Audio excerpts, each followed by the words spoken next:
Brush Ninja allows you to save and load your animation files. In this tutorial I will explain how this is done. Brush Ninja save files will be stored on your computer. Many apps these days save things in the cloud, but Brush Ninja does things differently.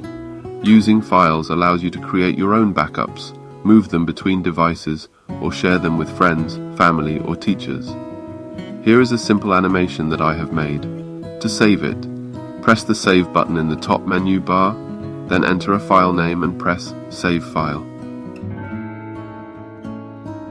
This downloads the file. It will be saved to your web browser Downloads folder. Once your animation has been saved to your Downloads directory, I would suggest moving it to your Documents directory to keep it safe. Now we will open a different animation. If I go to the Open menu, I can select a file to load. I can also download some example animation files. Brush Ninja members get access to lots of other files that they can use as they wish. I will save one of the example files and then select it from the Downloads folder. And the animation is loaded. I can now play it or edit it however I like.